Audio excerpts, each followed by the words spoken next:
So hello, my name is Darren Dreelan, and today I'm going to be doing a video on gold farming. So gold farming, what is it? It is a practice of playing a game intensively to amass stocks of the game's virtual currency or other valuable items used in the game, which can then be sold to other players for real money. So why would people do it? So people would do it to make money themselves, for their own financial gain. It could be a job or a side, something on the side. They could also do it just to become better at playing a game overall by, amassing all these resources and become much better at a game and have a bit of pride in becoming so good at playing a game. So some of the history of gold farming. So the origins of gold farming, it began in the 1990s, and it started off as just players trading resources between each other, because with the rise of multiplayer games. So these trades were done in game, so it wasn't done outside of the game. Then with the evolution of gold farming, the early 2000s, people started to sell these resources offline to other people so they can have an advantage in the game themselves. And companies like professional gold farming companies became very popular in China, where they are hiring lots of people to play games to amass resources and then for the company to sell on themselves. So some of the methods of gold farming, so like the first method would be trading, which is the one that started off in the earliest days. It was trading resources between each other. No money was exchanged. It was resource for resource. Then we got to farming, which was playing the game intensively, to collect as many resources as you can and sell them offline then.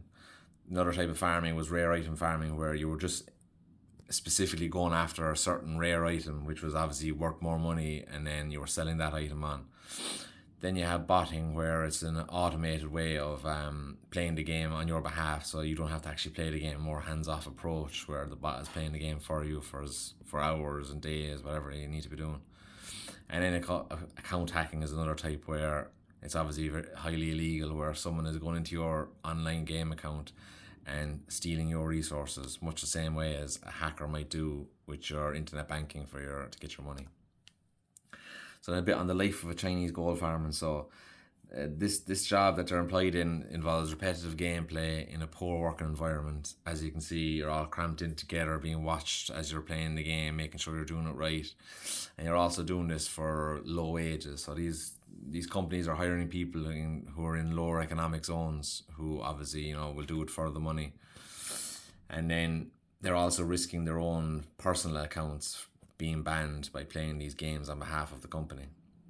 So some of the impacts of gold farming. So there's positive impacts here is job creation. Obviously, even if the job isn't that great, it's still a job for someone who, mightn't have a job otherwise. Also for in-game convenience, where, some certain people mightn't have time to play a game for hours and hours. So it's much more convenient for them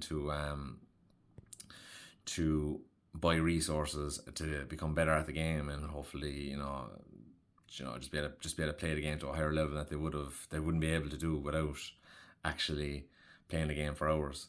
Some of the negative impacts then I would obviously encourage is cheating.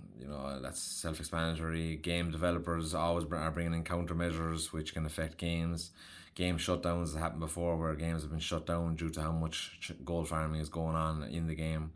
And negative player interactions then between two players, where one player is playing the game the right way and the other player might be going after a rare item and he's kind of interrupting the other person's game. So that's a small bit on the on gold farming. Hope you enjoyed.